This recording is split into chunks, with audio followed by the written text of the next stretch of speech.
Jon Dwoskin, thank you so much for joining me on Succession Stories. This is a special episode of the What's Next series. And as we've talked about before you coming onto the show, it's a time for people who are thinking about transitions in their life. And I love having authentic conversations with people who have gone through a significant life transition and brought it to the point in their life where they're able to share their experience with other people to help them in their journey. And I think you're the perfect person to have a conversation with. So welcome. I appreciate that, Laurie. Thanks for having me. Why don't we start by you sharing a little bit about your background? Where'd you grow up? What are some of the formative things in your life? Yeah. Well, I appreciate you having me on the show. And, I love what you're talking about as far as just transitions, because I don't think, I think when you're younger, you kind of think like boom, boom, boom. But as you get older, and I'm going to be 49 this year, you realize that there's no straight line to the career you ultimately end up in, or what you end up doing. And it's when you look at it in reverse, it's so interesting, all the things that kind of pop up along the way and the people that you meet and tap into. I was talking about this with my cousin yesterday. It's like you never know what's gonna be, but you got to trust the universe. And and we were talking about this last night, and I think as I kind of look back, I think that was kind of always an undercurrent. I didn't realize it at the time, but it was always kind of an undercurrent of what I of what I followed. But growing up, I grew up in in the suburbs, and my dad was a dentist, and everyone in my family were entrepreneurs, and my mom was a stay-at-home mom, and then I always wanted to own my own business. And I went to Eastern Michigan. I graduated with a double major in journalism and economics, changed my major every 6 months because I just couldn't figure out what I wanted to do with my life. And then after I graduated college, I started an internet company with my brother. This was in June of 1995. On the early side of it all. On the early side, yeah. And it was my brother and I and a buddy of ours, Scott, and we each kind of had our role. I was the sales guy, my brother was the creative, and Scott was the kind of day-to-day operations. And my role was doing sales and going out there and growing the sales team. And because when I was 18 years old, my dad gave me a set of tape sets before I started college. And he said to me, Jonathan, I think you'll learn more from these people than you will college. If you get less than a 3-point in college, you're coming home. But and I became addicted to these tapes, Brian Tracy, Psychology of Success, and everything that followed after. So all through college, I studied these people every single day. So I almost got like a master's or a PhD in self-study. I didn't know it at the time. I just was listening to it because it resonated with me. And so when I graduated college and I started my company, I was able to business plan and kind of lead that in my business because I had studied it for so long. And it intuitively came naturally to me, but I also had studied it. Anyway, long story short, I'll give you the Reader's Digest version. We built that company up to about 24 people, sold it 2 years later to the largest internet professional service firm in the world, became partners in that company. 2 years later, when my contract was up, I left, took some time off, which we can get into later. And then ultimately I went into commercial real estate as a broker for 6 years, became the top conventional guy in my office, wanted to then start my own business. But got offered the opportunity to take over my office, which I did in August 4th of 2008. And then the market crashed in September. And over the next 6 years, grew that office to one of the most profitable in the company and up to 45 agents, 60 some people. But then after 6 years of that, I was getting restless. I really wanted to start my own business. As I was getting ready to exit that company, I got offered an opportunity to go in-house for a year and restructure a 50-year-old company. So I did that for a year. And then 6 years ago, started this company, coaching, solopreneurs to Fortune 100 companies and everything in between, all over the world. And it's the greatest. I love it. Oh, that's fantastic. What an overview. And that is, definitely something I want to rewind on. So I can just imagine, picture you going to college with your Walkman, right? Your headset on, not probably too differently than what I'm wearing right now. All right. No, absolutely. Client headset here, but no, but I think you were learning how to learn. Correct. Right. In summary, because here you are, this high school kid, right? When in high school, we think we know it all, and you're going to college. But there was also something special that I understand reading an article and preparing for this interview. There was something special you learned about yourself and listening to those tapes. And again, on the theme of learning how to learn, what did you learn about yourself? Well, yeah, but I've always been on a quest to learn how I learn, because I never understood how I learned, because I knew I didn't learn like other people. I could, study and then fail a test. It never made sense to me. I always felt like I was smart, but I couldn't do well in school. Right. I mean, it was so challenging for me. And so when I was 30, I I was in real estate, and I had been working 100 hours a week. And I finally, after about a year and a half, got $100 million worth of assets to sell in 1 week. It was like all these seeds that I had planted from 5 different clients that all landed. And I was pitching them to my Chicago offices.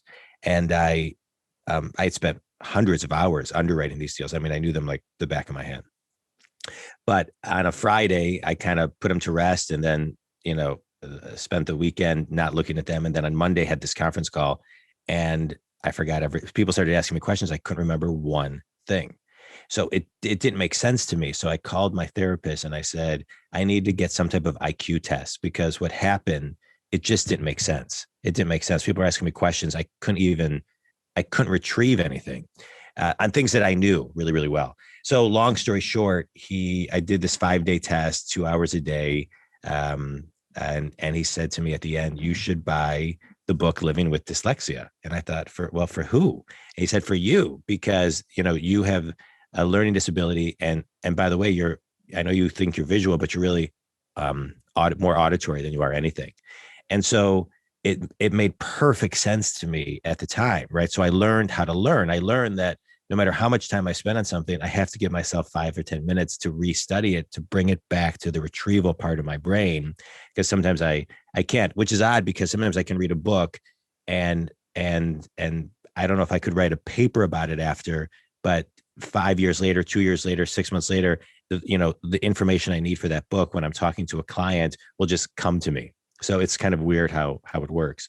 But I learned that I was auditory, so it made sense. All of these past, this point I was 30, the past 12 years, I'd been listening to all of these tapes, and my retention was so high. And I learned how I was learning. I learned that that's why it resonated so much, because I was listening versus, other senses. So it was great. It was great for me to just kind of put, some framework around it and understand how I learned, so I could just amplify that for myself. Yeah. And you were 30, you didn't know until later in life. So many people probably struggle in school and they get frustrated. And there's something about their approach that if there was somebody like, that you had these tests and it could help you. Imagine if you had that, 10, 20 years prior. Right. I did say to my dad at the time, like where were you and mom? Like what they said, well, we did get you tested when you were 10, but I don't know where they got me tested, but obviously it wasn't, the right test. Yeah.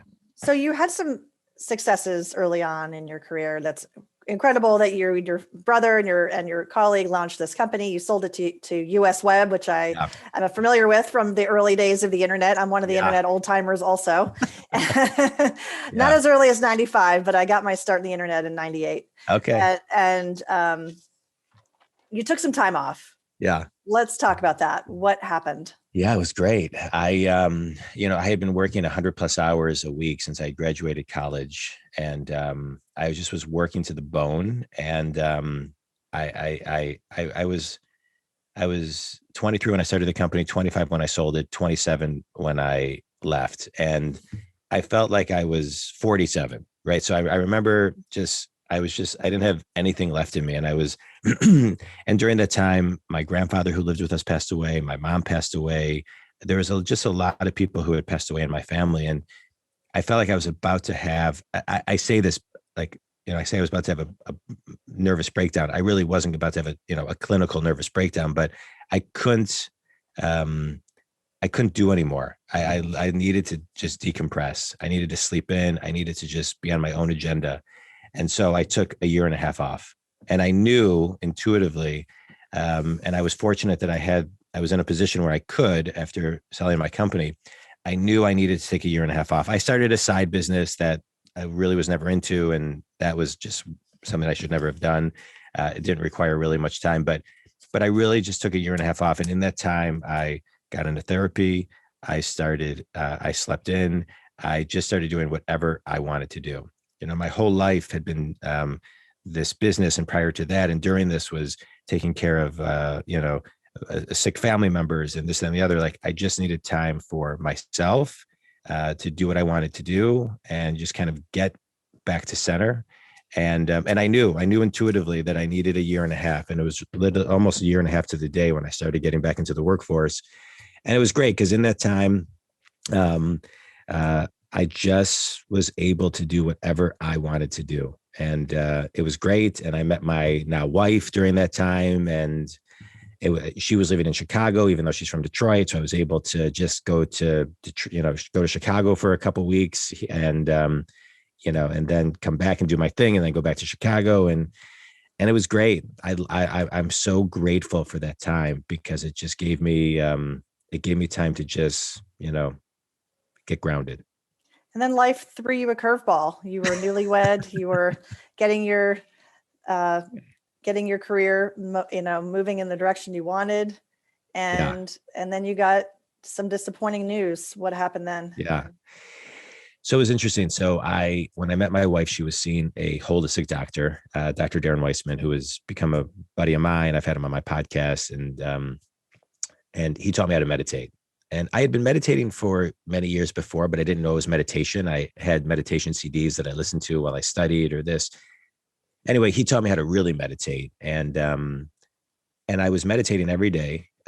We had just gotten married, and all of a sudden my meditations just went black. And I said to my wife, I kind of intuitively feel like I have testicular cancer. Like, I can't put my finger on it. I don't have any symptoms, but I just feel it. And I happened to be reading Lance Armstrong's book at the time. And, we were kind of like, well, maybe it's just the book, or, this and the other, but the feeling absolutely would not go away. So I had just had a checkup, and this was in December. And so now it's like February, March. So I called my stepbrother and I said, hey, I want to go to a new doctor. Long story short, he, felt a lump, and I went to a urologist, and the urologist said, you're absolutely fine. I said, I know, but I know I'm not fine. I can just sense it. So just take my blood. He goes, I'm so positive you're fine, I'm not even going to take your blood. In hindsight, I'm a big believer, you have to be your own doctor, and I should have pushed it because I just intuitively knew. He said, come back in 30 days. Well, I came back in 30 days, long story short, and he said, you were right. You have, stage 1 testicular cancer. And so I think, just before I go on, I think the lesson is we have to be our own doctors, and not only just in the medical field, but, if there's the most expensive lessons in my life have always been not listening to my gut, which I know my instincts are really good, and my intuition, my gut, but in those moments when I haven't listened, that business I was talking to you about earlier was something I knew I didn't want to do, but I did it. And my brother and my dad wanted me to do it, and I did it. And then I ended up writing a $125,000 check to close the business. So, I look at it as like, it was a very expensive seminar on listening to your gut.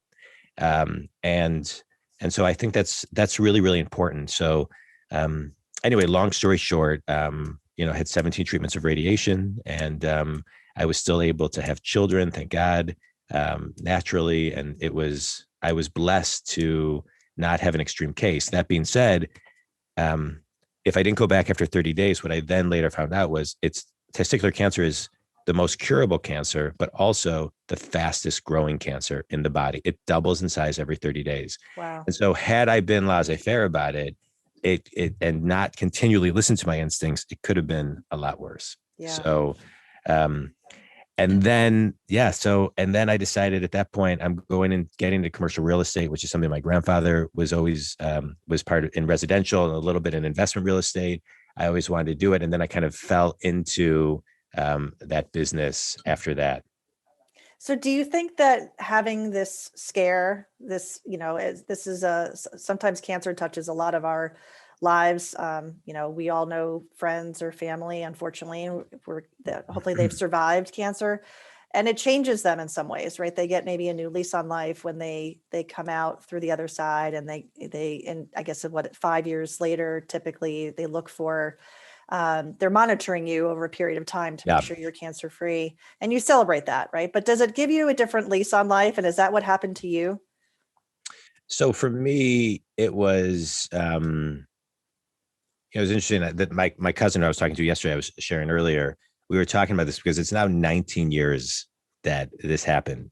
And I was sharing, my son's about to go to college in the fall. My daughter's 15.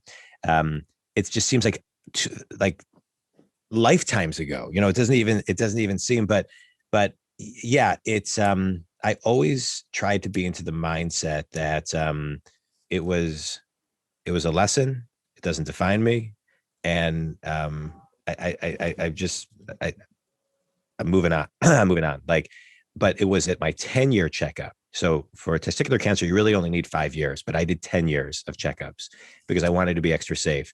And, and I kind of grew up where a lot of my family was sick and they died young. And so I had this fear of death. Everybody was it was so extreme growing up for people in my family. It was like someone was fine and then they got sick and then they died. There was I don't mean to laugh. It's more of a nervous laugh, but it was so extreme that this fear of death I had was just extreme.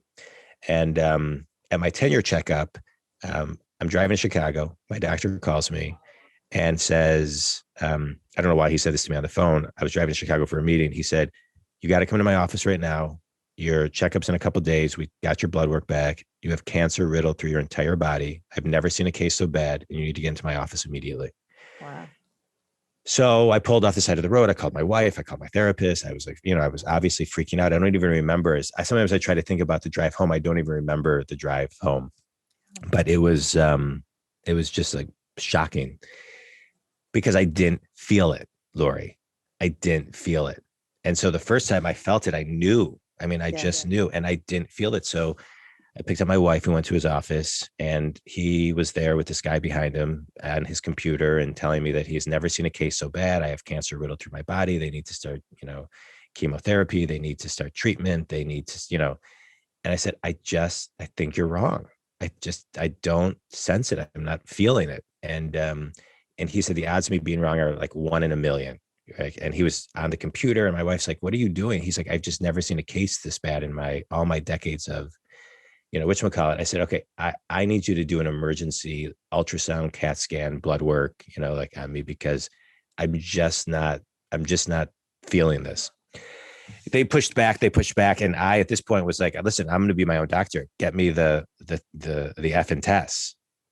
And so they did. And of course, I mean, this was like completely the most freaky thing that had, that had happened to me. And my wife, I mean, we have young babies at the time. I mean, this is crazy. So a day and a half later, as we're waiting, thinking, I know intuitively I'm fine, but thinking I'm going to die, right? Because with my wife and my 2 young children, my wife and I are at Starbucks, and my doctor calls, my oncologist, and he says, "You're right. We botched your blood. It was a mistake. Wow. You're fine." Wow.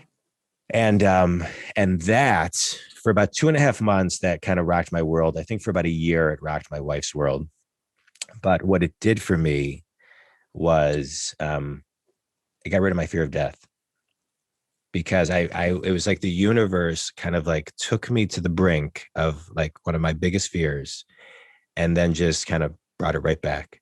And it infused in me, you have to have a voice. You have to stand up for yourself. You have to be your own doctor. And so what it did for me is it made that more clear and more evident. And that is what I infuse in my life. And that is what I infuse into my clients' worlds.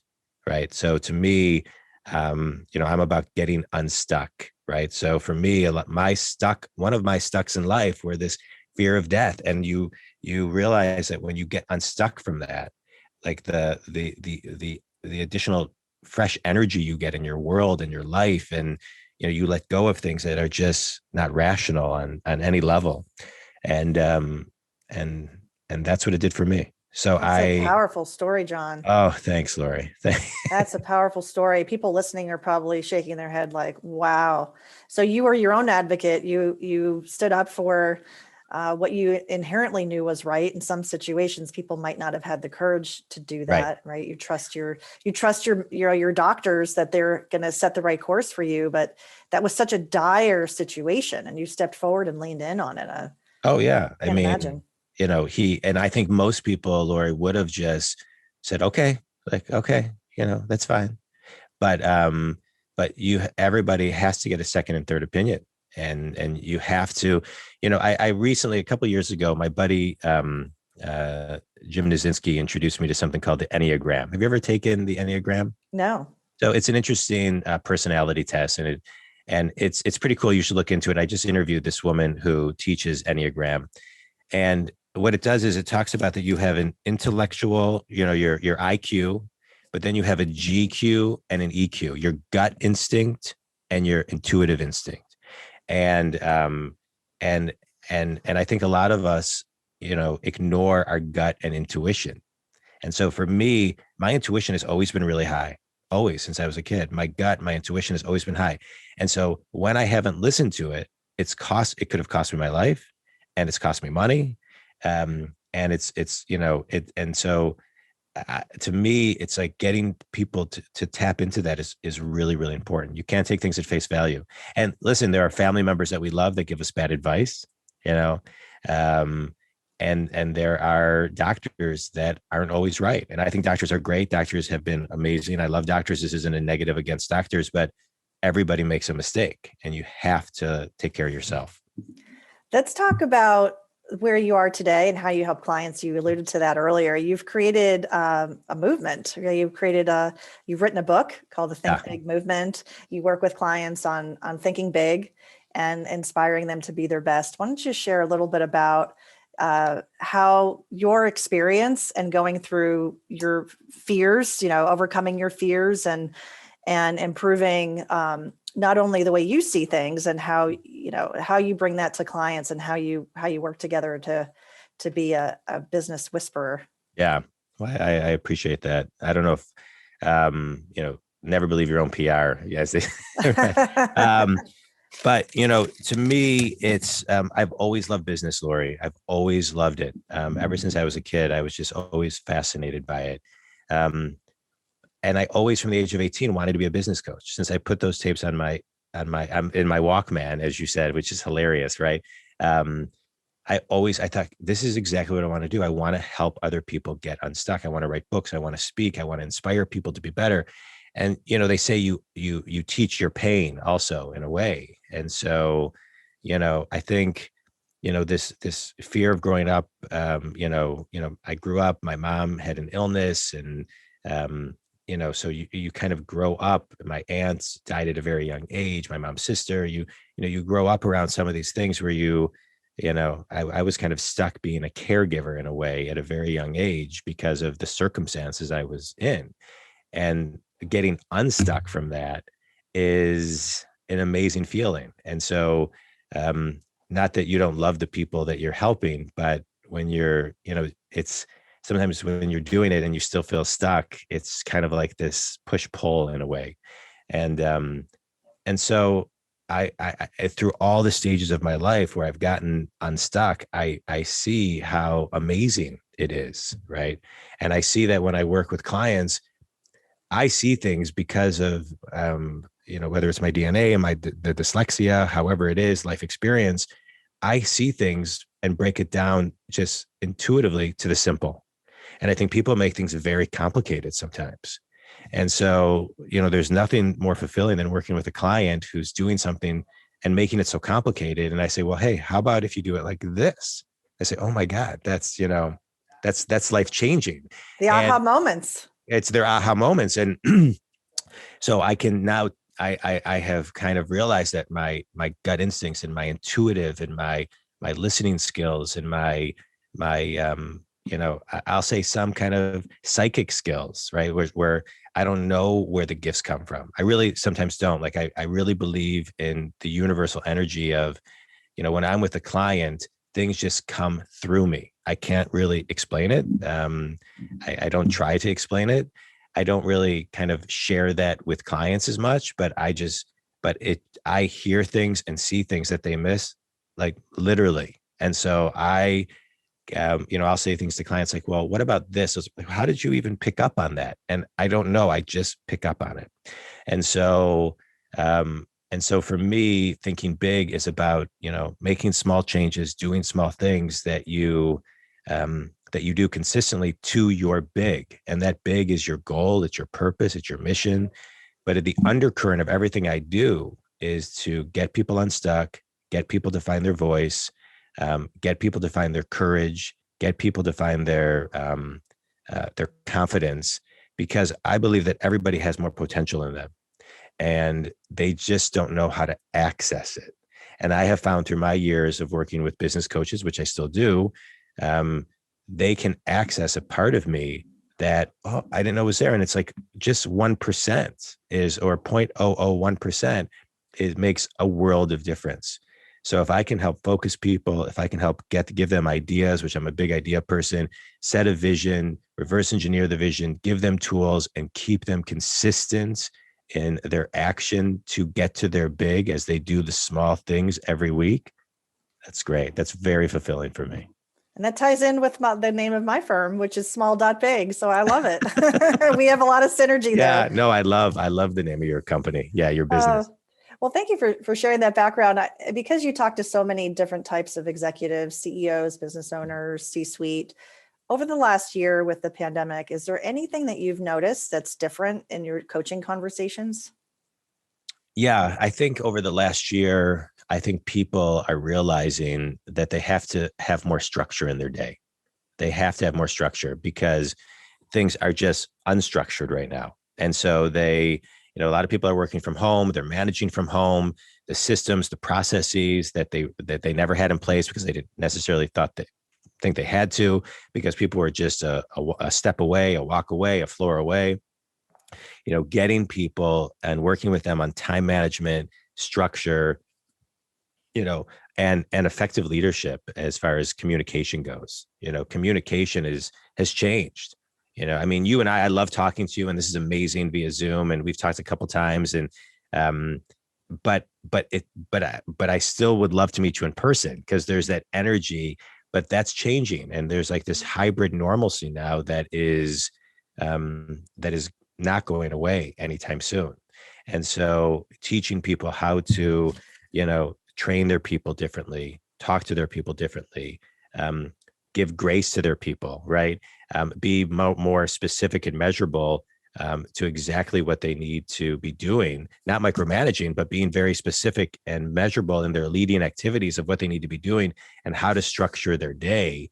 I do a lot of time management keynotes, right? I'm not doing really keynotes right now, but I'll do virtual keynotes, and everybody's trying to figure out how do I set goals? How do I manage my time? How do I time block? How do I structure my day? And there's no more, 9 to 5 is not a thing anymore. It's kind of like wake up, get the kids ready, get them off to school. They're coming home for lunch, or maybe they're in bed, right? Or at the kitchen table, or, life, how we know it is different. And we have to realize that and have more empathy and, it's a Yiddish word, rachmanis, for how we manage people. And sometimes people can have to take off 3 to 5 o'clock because they need to be with their kids, and they're working from home, and then they plug back in from 6 to 8 or whatever it is, or after the kids go to bed. So, figuring out that landscape of, because a year ago, a little over a year ago, most companies, minus the millennials saying they wanted flex time and work from home,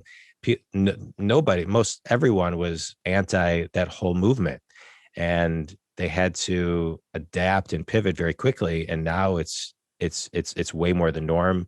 And I interviewed a guy yesterday, Laurie, on my podcast, who deals with a lot of artificial intelligence. He was this brilliant guy from Brazil. And I asked him, how many years do you think COVID accelerated all of us? And he said, minimum 5 to 10 years. Yeah. Yeah. A minimum 5 to 10. Yeah. Accelerated in the sense of what we expect from ourselves, or accelerated around what edge? Well, I think it accelerated things, the e-commerce platform, right? I mean, everyone needs an e-commerce platform, the way you train your people. I think it accelerated, how much a company has to be online if they need an office. Talent now is, well, a lot of companies are saying, wait, I don't need a sales manager. If our office is here, I can have a sales manager anywhere, because most people are working part-time remotely now. So, I think it just accelerated, I think overall, if I had to say, mindset as well, and innovation, and how people forecast and shift and look at their business. Yeah, I don't disagree with those things. That's why I asked the kind of the follow-up qualifier, because depending who you talk to, it sort of accelerated the aging process. Correct. That they're tired, right? A lot of Right. business owners who have been in business for 20, 30 years, they're tired and they're ready to sell and have a succession and transition and move on. So I think if you're a business that's an ongoing concern and you have an edge for sustainability, then yes, you're probably motivated to find innovations and improve where you can, like with e-commerce and finding new customer segments to move forward. But in a lot of other cases, we're just tired. And I appreciate what you said too about how the nature of work is changing. Let's make this an actionable thing. I know you're a coach and you like to do hot seat coaching. If someone's listening and they're thinking, okay, what are 3 things that I can take away, from listening to Jon today? What might those 3 things be as you look forward into 2021 and beyond? Sure. 1, always know your 3 critical, leading, specific, and measurable, again, I'll say leading activities that you need to do every single day. We get lost. A lot of people get lost in lagging activities, admin work, things that are not growing the business. And so you really, and you got to be as specific and measurable as possible. A lot of times people will just say, for example, just because it's easy as an example, make a lot of calls today, call everybody on my list, versus saying, call 10 new people, reach out to these 10, past clients. Like, be very specific and intentional. Next, become a student of your calendar and really know how to time block and how to use your calendar as the roadmap of your business. It is absolutely critical. And most people I talk to are horrible at time management, do not know how to use their calendar, do not know how to time block. When I was 18 years old, my dad came home and said, I signed you up for a Franklin Covey time management weekend. And I was like, Dad, I'm not going to that. He said, you're going. And I went. And I mean, what that has done for me in my life has been absolutely huge. And I've studied time management ever since. And I teach a lot of time management. And next, commit to learning every single day, whether it's even if it's 5 minutes a day, if it's listening to a book, reading a book, listening to a podcast, whatever it is, you have to learn every single day something new. And then I'll add a 4th, you have to take quiet time every day, quiet executive time where you maybe get into nature or meditate, whatever it is. But those are things you have to kind of incorporate into your rituals. Otherwise you'll just burn out. I love it, Jon. Those are great words of wisdom and ideas for actionable advice. If people want to get in touch with you, what's the best way to find you? Yeah, sure. Anybody can call me on my cell, 248-535-7796. I return every call, text, email, same day. My website is jondwoskin.com, JOND as in David, WOSKIN. All my social media is there. I have updated content every single day, 7-day-a-week podcast, 5 days of live podcasting every Monday through Friday. So they can go there and they can download my book for free. They can download my ebook for free. You can go to Amazon and buy my book if you want, but you can download it for free on my website. And my podcast is called Think Business. And, I try to provide as much content as I possibly can so people can go to my website and just get a ton of information. One of my goals is to provide coaching to over 1 billion people and get them thinking big by getting them unstuck, staying consistent, and being fulfilled. And so I know that by offering as much free content as I possibly can on my website, then I'll be able to help as many people as I possibly can. And then those that want direct access to me do one-on-one coaching. And then those that maybe it's not in their budget, I have a very a group coaching model that can fit into everybody's budget with live coaching with me. But yeah, jondwoskin.com. Awesome. And I love to ask all of my guests if they have a favorite quote. I'm sure you have many things that inspire you, Jon. Yeah. Is there anything that comes to the forefront as a favorite quote or mantra? Tony Robbins, success minus fulfillment equals failure. I'm all about the journey of fulfillment. My book is kind of written around that that whole vibe, and I believe that we need to feel fulfilled in order to enjoy our days. Absolutely. Jon, thank you so much for being on Succession Stories, the What's Next series. Appreciate you. Thank you. Appreciate you.